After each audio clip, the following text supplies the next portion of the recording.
Do, do. Hello. Dodger Blue to open up the show. Welcome to 420 Live from the City of Champions. I don't know if it could get much better living in Los Angeles. You can't go to the movies. You can't go out. You can't go see music. Can't dine indoors. But they're winning championships. And with the asterisk, and with COVID cases on the field. What a shit show. Everybody knows what a shit show our 2020 is out there. But we also know we're trying to make the best of it. And that's why we're here. So congratulations to the Los Angeles Dodgers, to the Los Angeles Lakers, to the people of Los Angeles for not blowing up the city last night in their celebration and keeping it mild COVID cases in town. Everybody, we're in the upside down. You know it. I know it. And we're just trying to exist here in the upside down where photographers turn into webcasters. This is show 162, I want to say, 162, I believe, since March 16th. I'm tired of counting, folks. It's been so long. But 75 million people have voted as of today. I was talking to my friend Matt Wilson in Georgia, and I said, Matt, how's the Georgia election? And he said, it's a toss-up. But then he threw in a fun fact, and that is 3.1 million people have voted in Georgia already. And I think 3.7 million people voted in all of 2016. So, or maybe it was 2018. I think it was 2016. 3.1 million people have voted already in Georgia. So I hope you're getting ready. I hope you've got your ballot. I got my vote button on. I don't know what good it does, but I'm just flying my freak flag like everybody else and trying to get everybody on the same page. And that is voting. And when I talked about it on my little pre-show on Instagram, people chimed in and they said, I haven't voted yet. And I was like, what are you waiting for? Because you can't mail it in. You have to drop it off to the ballot box by hand because the post office is also corrupt. So I think that when you add it all up, you got to get it in. You don't want to be waiting an election day for 6 hours, 7 hours, 12 hours in lines, so get it in. What are you waiting for? You want your vote to count. I think it's pointless to vote and then, wait until the last minute. So, and I'm a procrastinator. I'm a huge procrastinator, but I've done it already. I got my little sticker the other day. And it was really easy because drop boxes all over Los Angeles, and they are cemented into the ground. These are no duh. And, I know there's been a couple fires started in them, but not in the one. I didn't see it on the news last night anyway, or 2 nights ago. So I think my ballot's safe. And, the phenomenon that's sweeping the world right now, which I never thought I'd see in all my years, is watching hardened Republicans change their vote for Joe Biden. It's very heartening to see that people are realizing that they can't, when the party pushes itself to this limit, even the decency doesn't allow them to vote the way they voted for generations. We're not just talking about one guy's vote in a family. We're talking about generations of Republicans that have always voted red that are now voting blue. So there's a blue lining in this whole thing. And if the Dodgers, there you go, there's your blue. We're going to bring it through to the next. We're going to keep the blue momentum going, the blue wave. This is just the first ripple of the blue wave. I mean, I think it happened in 2018, actually, when we took over the House. You can see how people weren't satisfied. But you know what? That's not why we're here. I am not a political analyst. I'm not a political junkie. I'm just engaged in this freaking reality show, and it's kind of like I'm waiting for the finale of Apprentice White House edition, and it ends like next week's the finale, but the loser or the winner, let's say technically he loses, he has to stay there for another 10 weeks in the position where he is just gonna I feel really sorry for what he's going to do to that White House. Poor Joe Biden's going to need a construction crew to go in there and fumigate the place anyway. I'm going to be repainting the walls. Anyway, folks, I want to get into the distraction. That's why we're here. I relish in distraction. And through my long travels, my many lives, across many paths, Leftover Salmon is a band early on amazing force in the jamband scene and has been a legend on the scene. And we're happy to have Vince Herman on the show today. and he's right here. I think he's in Boulder, but let's bring him in. Hello, Vince. Just filling out my election form there, Jeff. Oh, dude. I stimulated you. Yeah, just got back from a couple months on the road and came back to a big stack of mail, and I was so relieved that my ballot was in there because, who knows? Well, it doesn't happen sometime, but don't mail it. Oh no, I'm dropping it off in that. But you know what? I think it's already time to start bringing people together after Biden's victory. It is. I mean, I've been out in the country for 2 months, and Colorado is a bit of a Democratic bubble, and I realized traveling out there that there's a whole lot of sections of the country that are a whole lot different than Colorado. And, we have to start respecting those differences, even though they seem so freaking absurd that sometimes, we have to start the healing already. Let's just start it early and get people together and figure out those things that we have in common, because there's a lot of good folks out there who are voting Trump. Yeah, I know. And I'm related to some of them, and I hate to see it, but I think every family's got a couple where you just doesn't matter what you say. That's the way they stand. But like I said in the beginning, I've never seen Republicans for the Democratic candidate ever. Yep. I don't remember that ever being a thing, even with Nixon or with anybody. Well, I come from generations of Democrats, and the Democratic Party certainly is a long way from FDR. Back in the day, that's for sure. So the Democratic Party has changed a whole lot too, and has taken the whole country on a rightward swing. But I think we're gonna fix that. You know what? I'm not even worried about left and right. I just want someone up there that's not going to yell at me, and I don't have to hear from them all day long, and I could just go about my business and not worry about it. Well, that Tyler Childers song, "Long Violent History," is great. And one of the lines in there, it's taking us all these things on our screens, taking us away from enjoying our evening. It is. It's unbelievable. I can't even watch it. I only try to watch the news when I know, especially like the old news, like sitting down at 6:30 news. I mean, like we used to do before we had all the VCRs and everything. Sure. It's a crazy upside down. Well, let me ask you, what the hell were you doing on the road? Because everybody else is hunkered down. So what made you go out? I bought an RV. I realized that I was developing a close personal relationship with the image of myself on my phone, doing these kind of things, and I was really this person on my phone was the only person I was hanging out with. And it got a little weird, and I realized that I got to get out there and see what things going on. And I got into a safe little bubble of an RV and traveled the country, played some shows, played some socially distant shows, and which way did you head from? You're in Boulder, right? I'm in Boulder, yeah. And where did you head first?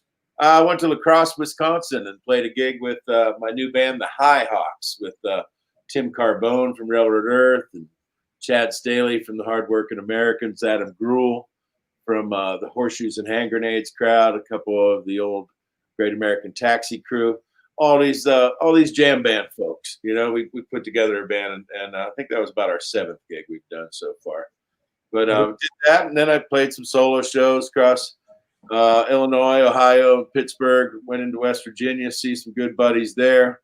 Stopped and hung with the folks at the West Virginia Music Hall of Fame and the Mountain Stage Radio Show. Went to Nashville for a couple weeks, hung out, and then made my way back home through Tulsa with those Red Dirt Ranger boys. And just landed back home and did a weekend with Salmon. And I'm glad to say that I think I'm COVID free. But we'll see what it's always a question what next week will bring.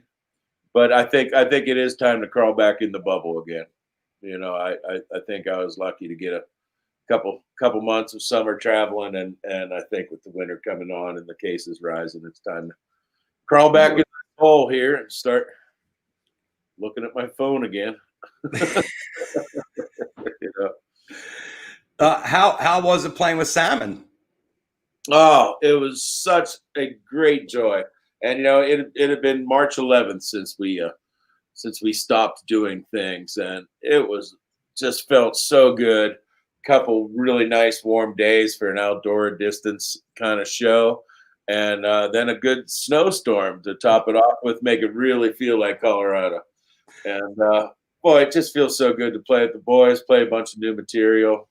Got a new record coming out this winter on Compass, and it was good to check back into this long-term relationship called Leftover Salmon. Yeah, it's been a long time. I remember the Salmon year when I first started getting into the jam bands, which was probably 93, 94. And you guys had been at it probably 10 years before that, right? 80s, 85, 86, 86. The year's 1990 was our first venture. It was a combination of the Left Hand String Band and the Salmon Heads, and a couple of the guys from the Salmon Heads couldn't make it, called up the Left Hand guys, made up that stupid name, and there we are living with it 30 some years later. Yeah, it is amazing how you do a one-off and then all of a sudden it's following you around forever. What's amazing is 30 years in, you come up with one of these things. Oh my God, is that the new box set? This is the new box set. It's kind of thick. What's it weigh in at? 15 pounds? It's pretty stout. A couple pounds of herb in it. What do you got in there? Is that everything you released ever? Everything we've ever released, and a little bit more. Just some outtakes and some live acoustic stuff, and then treats. Yeah, it's pretty amazing to hold 30 years in your hands. What's amazing is the vinyl's back in the way it is. Yeah, that's a great thing, man. And it may even keep the recording process making sense somehow, because really it doesn't. It's an investment, but in touring and all that, but really it doesn't make any sense to record a record anymore. No, but I heard vinyl's the largest segment of records. They're selling more vinyl now for the first time since CDs started, I guess, since CDs knocked them off. That I think it's great, and you're necessarily more engaged in the listening process because you get up and turn the record over, and the sound quality I think is a lot. That those continuous waves as opposed to broke down little digital pieces really makes a difference in the aesthetic. Do you even bother putting out a CD set or no? Of the 30th anniversary thing, no CDs. Do you do vinyl and you do it digital eventually? I think we probably will form some kind of digital package for all this thing. We own all the records. So we'll be able to do what we want with them. That's a rare situation to be in. For sure. Take us back to like the early days, to like the 90s, and what it was like to be a jam band on the scene before it really caught fire, and when you guys were just out there humping it. Is Vince frozen? Or did my question kill? It took us about 2.5 years to ever leave Colorado. Because the Colorado scene was so fun. And, like I said, this was a pickup gig we did on New Year's of 1990. And within the next day, we had another 5 gigs in Colorado because the ski area club owners all kind of spoke to each other. And so we had all these other gigs in Telluride, Steamboat, Crested Butte, Denver, the ski towns, and it was a great thing. It was a rowdy ski town kind of environment that was way up for getting rowdy on the dance floor and responding in unexpected ways to old time bluegrass music, kind of hopped up with a little bit of rock and roll in it. And people had a real good time with it. So that by the time we played Colorado for 2.5 years and started to go out traveling around the rest of the country, people had kind of heard of us because so many people come through Colorado. And it worked out. You had a fan base on the road already. Yeah, I mean, a small little niche fan base that we've maintained all those 30 years. Our small little niche, but it's been the most fun anyone could have ever imagined to conducting a life like, I guess, it's beat me up. My shoulders falling apart, my neck screwed up, and got an appointment with this shoulder specialist tomorrow. I've used it up. Did you ever think you'd be looking back on it 30 years later and be like, what the fuck? What happened to 30 years? Because it goes fast, right? Yeah, one of the reasons I moved from West Virginia to Colorado was that the band Hot Rise was here. My buddy Tim O'Brien was a real model of, a guy who's playing the music he wants, writing a little bit.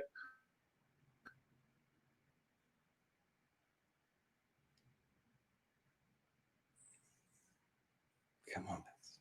You're locking up a little bit.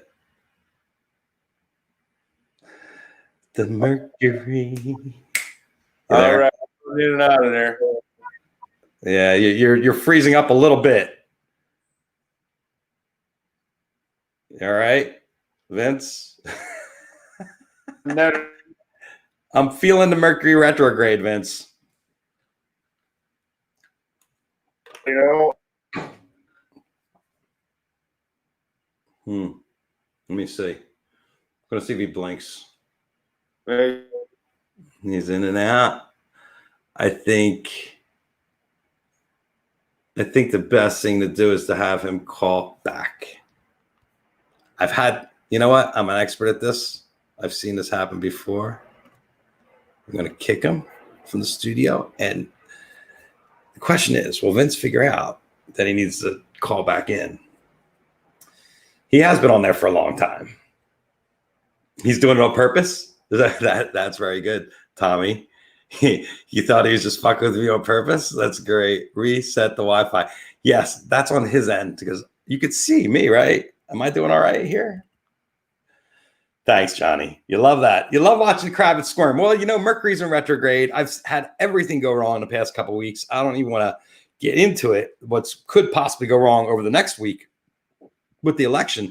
But the last time the stars and planets lined up like this was in 2000, I think, 2000. Yeah, 2000. Al Gore, the Al Gore election. And I think they took 36 days after the election. Don't talk about the planetary. Jen knows this. The planetary alignment, the Mercury retrograde. The last time, and I think I read that on your page, was when 20 years ago, when they Al Gore with the hanging Chad, and it took 36 days after the election for them to pick the winner. So we're still waiting on Vince, and we're still seeing if he's going to call back. If not, you guys are welcome to ask me questions here. Yes, Gatorade, not retrograde, Tommy. I like that. The old boot and rally, yes. I should really maybe hit him up. Be like, yo, Vince, you all right? Vince. Hey, Vince. You okay? Let's see. Erwin. Hey, if this isn't the finest entertainment you've ever had in your life, I just don't know what to tell you, folks. But I can literally sit here and stare at this camera. Look, see, no blinking. I'm so serious right now. Blue wave, blue wave, blue wave. Where's the bridge and where's Vince? Hello, let me see. That's what I do have his cell phone here. Let me try calling him, see how he's doing. He could still be talking to me, which is kind of crazy. There it is. Oh, no, that's not it.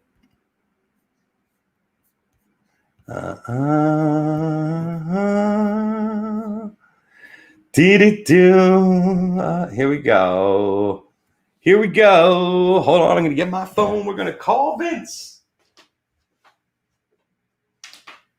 We're going to call Vince. 76. Oh, oops. I can't tell you his number. I got that wrong anyway because I can't see. It's like I'm seeing numbers. Yeah, are you hypnotized yet?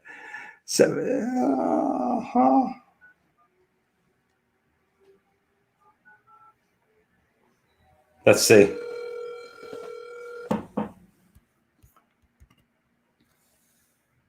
Oops. Hello, Vince. Hey. Do you want to try to click in? Try it again. I'm trying to get back in here. I think you might be having Wi-Fi issues, is what it looked like to me. But I've been gone for a couple months, so maybe it ain't been getting much of a workout. All right, well, what happens when you clicking in? Is it letting you in? It's just sending me back to the melon or something. Oh God. Trying to go back to the original web address you sent me. Yes. Hold on, I'm gonna try to text T again. Well, do you email it to me? Yeah, of course. Hold on. I have your email here too. TD. I love live, Vince. It's so sexy doing live because this always happens.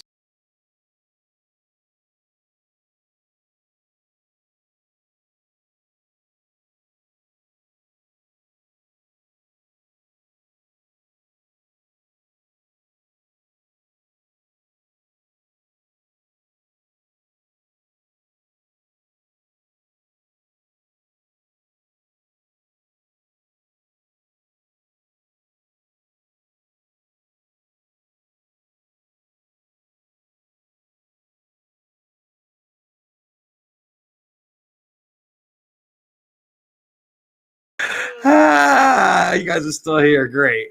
I'm so glad you're still here because, I set myself off the air, but I'm sending Vince this address. He'll be here in a minute. We'll be able to be a professional show. Vince, you have the email. Do you have it? Do you see it? Okay, you're entering the broadcast studio. Here he comes, ladies and gentlemen. Enter broadcast studio. Yeah. Old men in technology. Yes. Yes. When the pandemic first started, I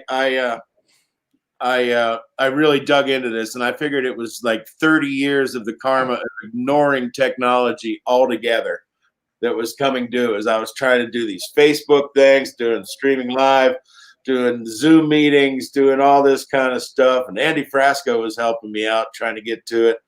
And I got to that point where all I was doing is seeing myself on the screen, and I had to get out of here. And I gave up on the whole pursuit of this technology thing. So now that I'm back, I think it was greatly appropriate that we fell off the screen for a little while. Well, and like I said, Mercury retrograde, so the planets are against me, and I realize it, and that's why I'm not really forcing anything. I just went with it. I knew we'd figure it out. So thank you for bearing with us. Had you been an RV owner before that? Before this trip?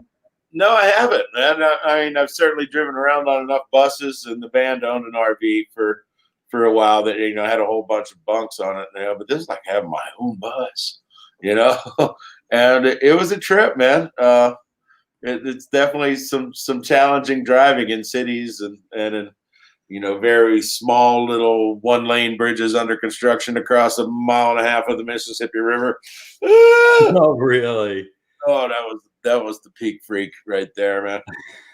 I had barely enough room to keep my wheels on the bridge. And, I'm getting a little bit of vertigo lately sometimes on bridges, man. And, man, it was the hardest thing ever to try to get myself across that bridge, man. Woo! But, you get there.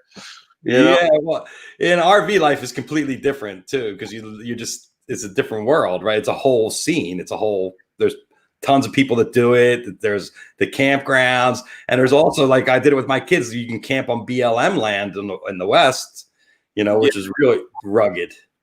I found lots of, friends to stay with, in their driveways and staying in my pod, my little isolation pod. And, places in the woods, places by lakes and definitely a few campgrounds that, were more, man, like little suburban neighborhoods, with the trailers there for months and months through the summer, and it's like stepping into someone's neighborhood. It's a unique world out there. Yeah, it's kind of crazy, and that's kind of the best way to see it too, because you're not running into hotels and you're dealing with real people. And at this time, to have your own space and your own to be sanitized, Yeah, all I had to do was get food, and bring it into the bus, and cook and do all that stuff. But I maintained my distance. Were you writing?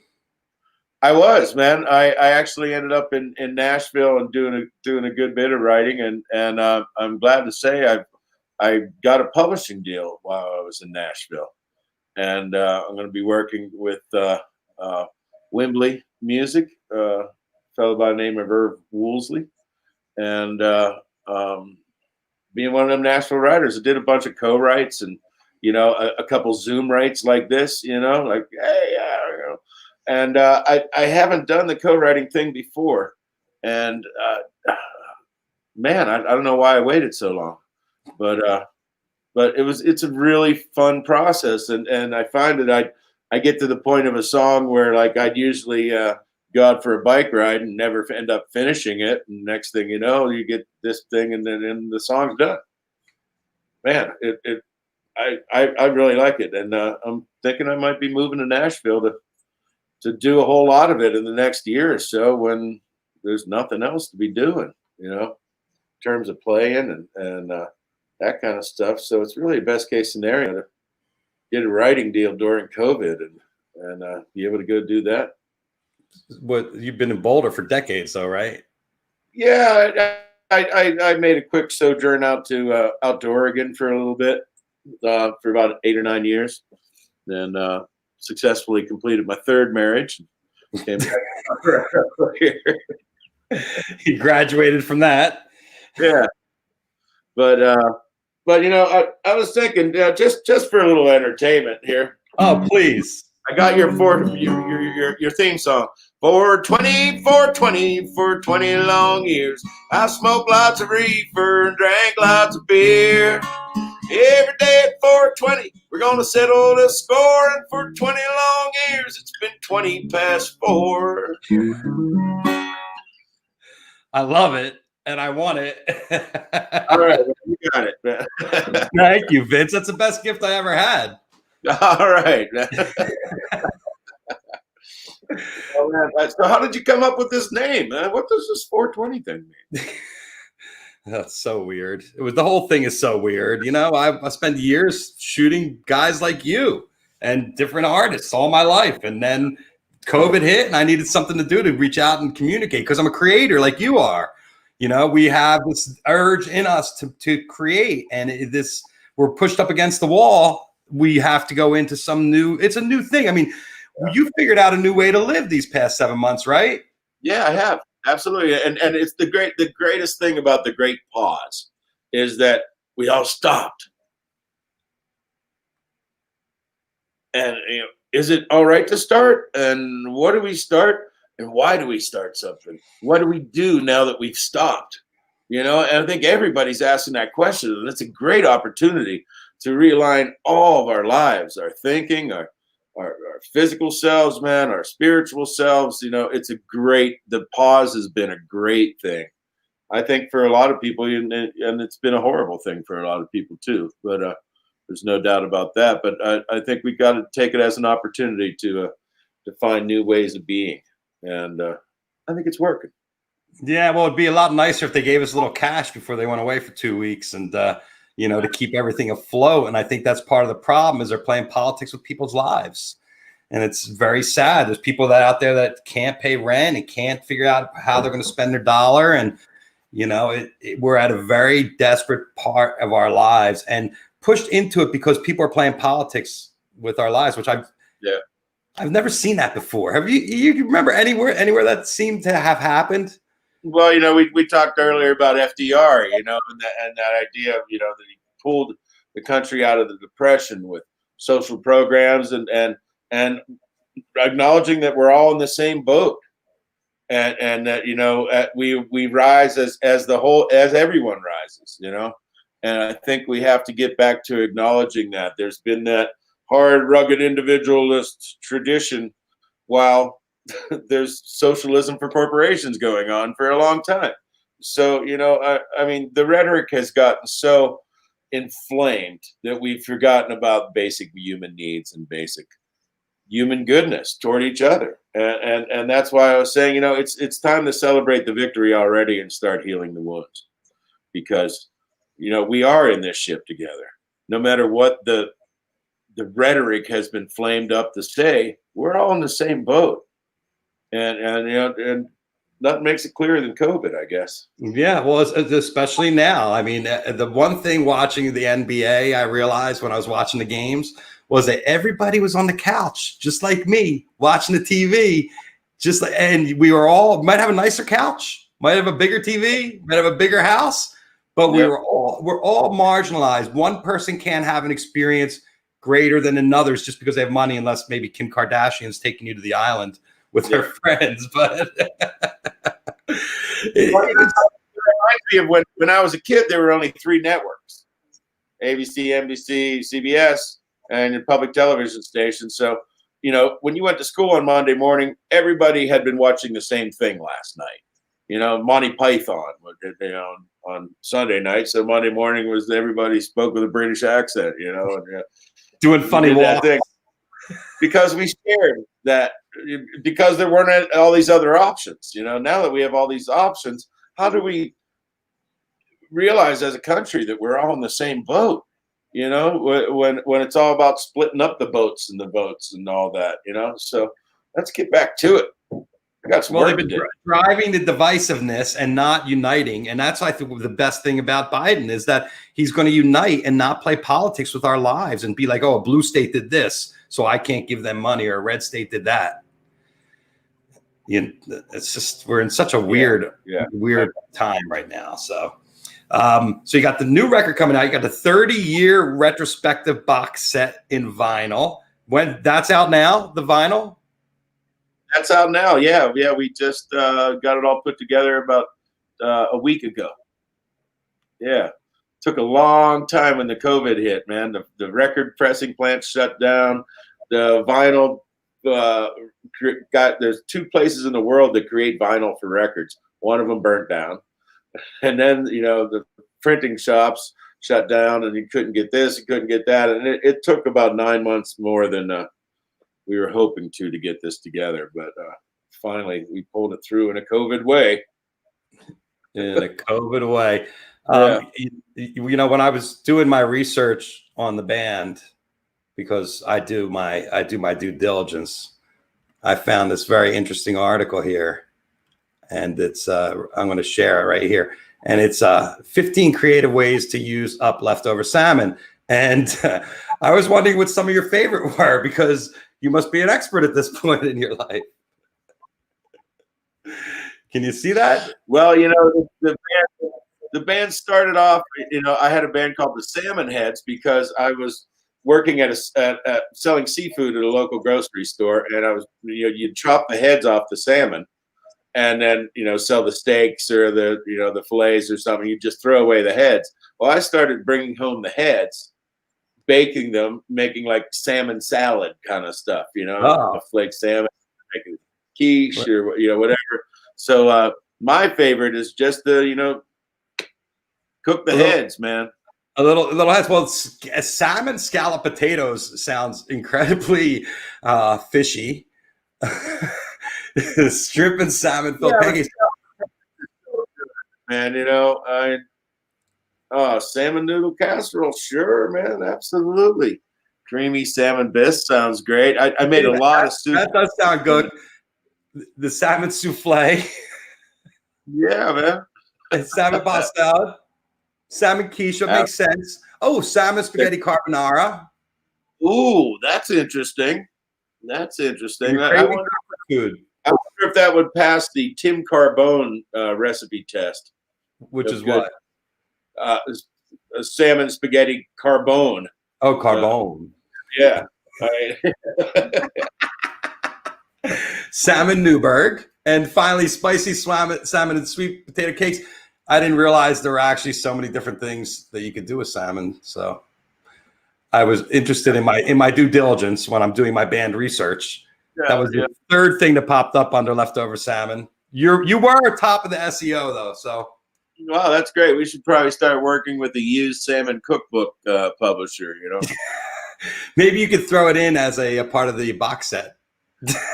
Oh, yeah. There, we could throw in just some chunks of salmon and make sure people open them up quick enough so it doesn't start smelling bad. There, Jen Chadbourne, the blackened salmon that they made for you guys at the House of Blues was my favorite. Oh, nice. Jen Chadbourne is great. Do you know Eugene Chadbourne? No. There's avant-garde musician. That Jen is his daughter. Eugene Chadbourne did a bunch of stuff with Camper Van Beethoven, Camper Van Chadbourne. He's a real avant-garde kind of cat, a good friend. And man, the first time I saw him, it was here in Boulder, and I was walking by a local coffee shop, and he was scraping the window with an electric rake. Yes, man, I went in to see that show, man.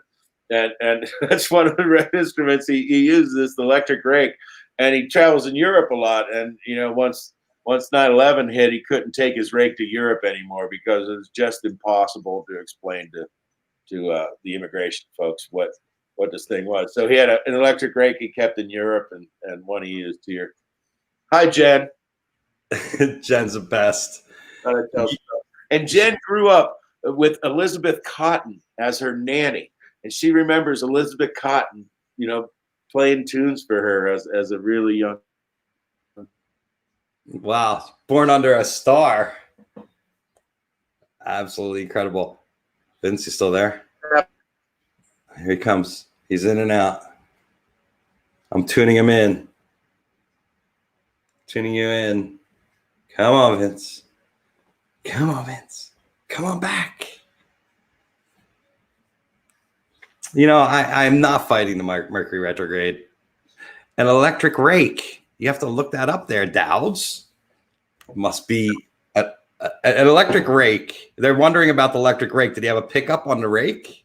He did. He had a pickup and a bunch of guitar strings kind of jangled up in it, and maybe like a baby. That is classic.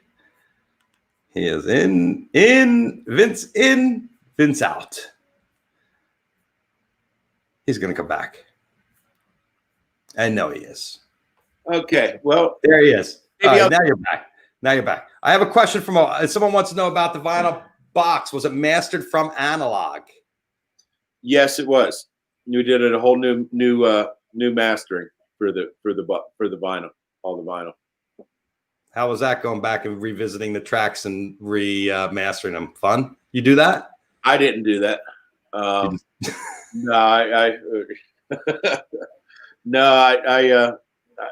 fact, I just got the box. I'm psyched to listen to it and see what it sounds like. Oh, you haven't heard it yet? I haven't heard it yet. No, just brought some back from my weekend with salmon in Buena Vista, Colorado. This show looked absolutely incredible. They actually gave me a couple picks here. Let's look at the picks here. We'll stop that and share the pictures. Man, this is just the kind of thing I wanted to be when I grew up. Someone who could share pictures and bring people on and do all that stuff. Man, you got it figured out, bud. Yeah. Yes. It's great. Well, I want to talk about banjo because, I saw you guys back when you had the legend Mark Van in the band, and he really was such a commanding force on stage. And I know that was a huge shot across your bow as a band. And I'm sure your presence, going back and listening to this, you're going to go back and hear all the tracks that Mark worked on and bring back all those memories and stuff. Can you tell us a little bit about Mark and what he meant to the band and how he affected you guys? We first met Mark in 1989 at the Telluride Bluegrass Festival, and heard this banjo coming from across the campground and went to find him. And he was there with the McGraw Gap boys, Larry Keel and Danny Nicely and crew, and just had a great time with them, and we had climbed up this mountain after being up all night, and climbed up this mountain way up to this waterfall, and we're looking across the valley, and there's the sun just about to pop over the mountain across.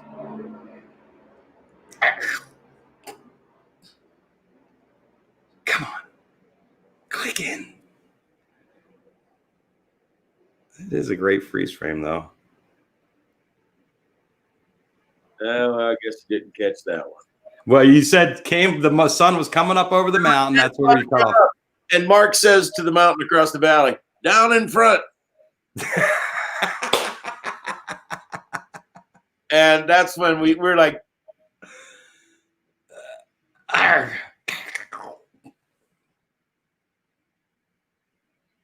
You're coming back. You're coming back. I feel it. I'm like literally holding my breath. okay, I'm back. Oh, you're back. Good. So you got down in front. That we got the punchline.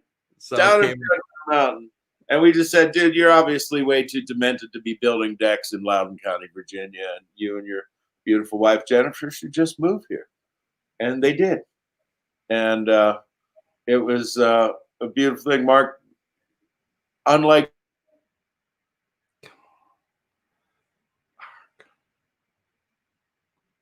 I still want to hear this too, and I know you guys do too.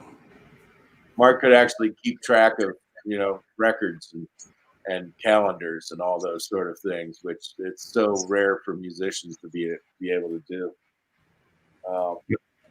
So he was the brains in the operation. He was definitely the brains of the operation, and when he passed, it was a real challenge to keep it going. It really was, both spiritually and just from keeping things together kind of point. And eventually that trying to keep it going was just too much, and we had to take a little pause, for a couple years. Put Sam in a rest for a little bit.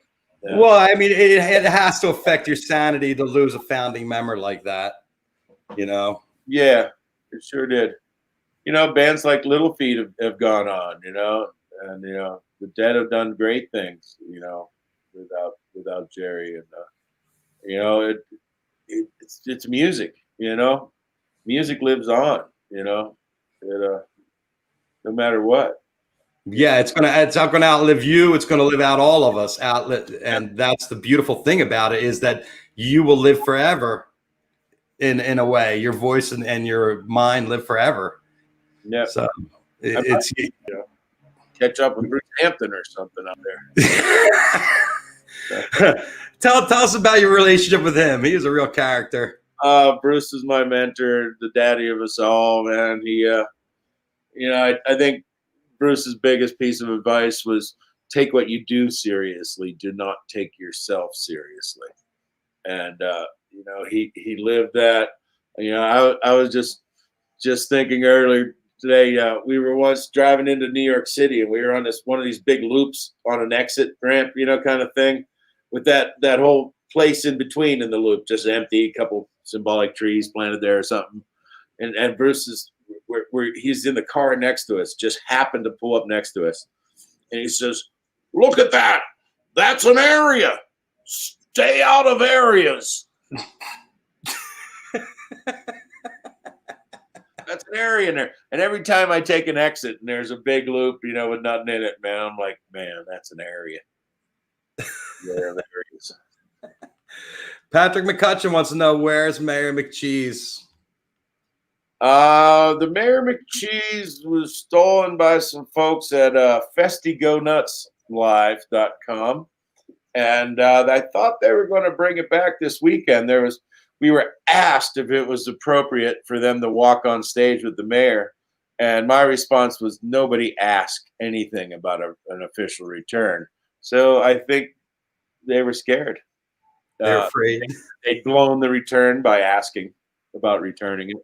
So I guess it's still in the hands of them, or perhaps, they were returning it and it got abducted on the way in. So we have this plastic For those who don't know, we have this Mayor Mccheese, which is this plastic hamburger that was liberated from a McDonald's playground in Denver in the late 80s and by unknown persons. But we've traveled around with them for 30 years. And we have mayor tosses where we bet on, who can get it closest to the line. And, mayor rides. He's really a lot of fun to ride behind a golf cart at a festival site. Just hold on and see what happens. And, we have great adventures. And one of the biggest adventures to do with the mayor is to steal it and, make a film about it, do something. It came back. The mayor came back once with a marching band and carrying it in on a litter. And we had to dispense with 100 pounds of feed corn to the crowd. So when the band came in, the crowd all threw feed corn at them and the mayor. And it's a long, complicated story. But yeah, corn, mayors, all these symbols of Leftover Salmon music are as absurd as Bruce Hampton. Yeah, it sounds sufficiently weird to be included in the Jamband Hall of Fame kind of. We're gonna have to put him in. Maybe the Rock and Roll Hall of Fame will have the mayor in there. Yeah. Band Symbols Hall of Fame. Yeah. Go figure. So, give us your perspective on what do you think is going to happen next week. Next week, we are going to have a rebirth as a nation, and we're going to see possibilities of coming together that we haven't seen in quite a while. Some are going to be disappointed. Some are going to think, oh my God, the world is ending. But we're going to march on from it. And we're going to have a renewed way of coming together because we're all in the same boat. It's going to happen. And we need to start celebrating it now by filling this thing out and getting it in the box. Put it in the box yourself, folks. It's too late to mail it. Get to it, do it in person, do whatever you can. And remember that feeling that you have when you're at a live show and you feel like everybody, wow, we're all riding this train together. Man, we could do this. And then the lights come back on. You're like, whoa, what just happened? But for now, we're in that thing where we're all riding this together. And we're going to put all that energy into that. We're going to come out all right. It's like Star Trek breaking through warp speed, man. We're going to get to warp speed healing of all the divisiveness we've seen for the last few years. And you know what? I think maybe Trump was right. Maybe there were some entrenched parts of our government that need to be dusted up a little bit. Sure, I'll give him that. I'm not going to say drain the swamp, but yeah, maybe there were some things that needed fixed. I've never been 100% supporter of saying everything a Democratic leader has done in the past, 3 or 4 times we've had them have been perfect. There's always compromise in politics and you don't get exactly what you want. But I think we're going to start getting a little more of what more of us want. The fact is that Americans are way more progressive and liberal than the voting American is. And if we can just get people to participate more and more, and I think that's what this election has done. It's caused a lot of participation of people who thought they could sit out, and here's what it comes down to. I watched a thing that you did about Castaneda when you were reading Castaneda as a kid. Oh yeah, sure. Tuning in and dropping out, man. But the thing is, we turned on. We need to drop in and realize that we're in charge, because when they created that counterculture in the 60s by getting acid out there and getting all that stuff, the baby boom was coming in into their own, and there just simply weren't enough jobs for the baby boom generation to join American society the way that it had been going, right? You had to create this subculture that did not want to participate, that were going to turn on and drop out. Well, that made us forget that we're in charge. And a whole chunk of that generation just abdicated, the responsibility for that to someone else. Well, man, it's time to turn on, tune in, and drop in now. And remember that we're in charge because it's we the people, right? So let's really represent what we are all thinking by our voting behavior. And that's the lesson of all this. It is that, you bet, turn on, man, but we're in charge and don't forget it. So you know what I'm hearing, Vince, which is something I said yesterday on the show, is that in some weird way, Trump made America great again. That's what you're saying. Everybody's involved. Everybody's engaged. Everybody's on it. Everybody's voting. I mean, all this stuff was not happening in 2016. And look at it now. You could have 80% turnout, I read, in some states. Wow. That's amazing. That's amazing. And in Georgia, like I talked about at the beginning of the show, 3.1 million people have voted, where 3.6 million voted last year. And we're still a week out we're 5 days out from the election, 6 days out. So I think that the agendas, and in some weird way, he's forced us all together, like you said, and it's because of him that we're together, because we all understand how crazy he is up there. Well, maybe it's time to just put on that "Make America Great Again" hat, but it's blue. Keep America great. And we can have it blue. We can have it. I actually saw them in blue. The "Make America Great Again" hats are out in blue. Sure, man. Let's use his terms. Well, we are, and we're serving him, and you're right, and everybody is together, and I do feel it. I have my fingers crossed because we know what happened last time, but I've never seen activation like this in my life with people voting, and I've never seen people switch sides like they have. So I'm hoping, fingers crossed, because people are good. People want what's good, and we all want the same thing. We just got a little distracted by the language and the rhetoric, Yes. And they had 4 years to push us around, to install their judges, to try to get everything done with their agenda. And now we're going to have full control of the House, the Senate, and the presidency, and be able to get through the agendas that we've been trying to get through for decades. Because if Obama was fighting a Senate that was against him, and the same thing with you saw how that worked out for him. He wasn't able to affect as much change as he wanted to do. So I think that we're going to have everybody on the same page, and everybody's going to want this country to get going and get back to work. But we also have to deal with this freaking pandemic. I mean, I have faith. I could tell you do too. So absolutely. I mean, we've been training for this for over 200 years.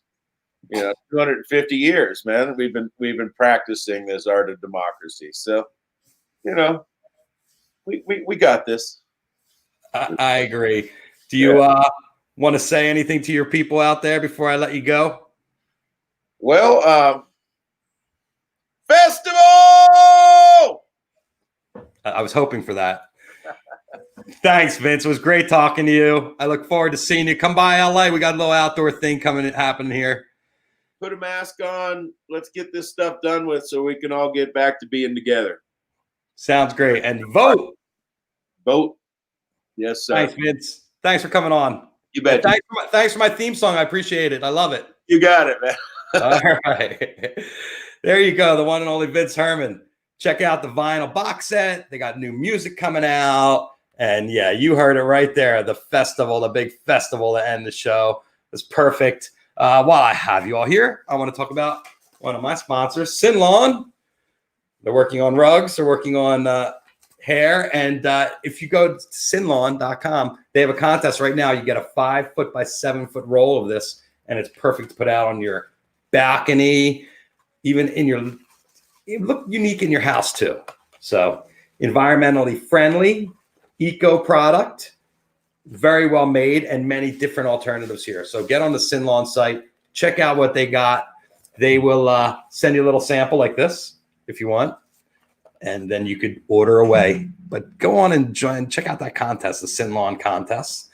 And we want to thank Vince. Oh, Vince, I was showing pictures and never got to the pictures. And tomorrow we're going to be having cocktail hour on the show with our friend Neil Cohen. He's from Tip Top Cocktails. Have you seen the Tip Top Cocktails? Hold on, I got to show you this.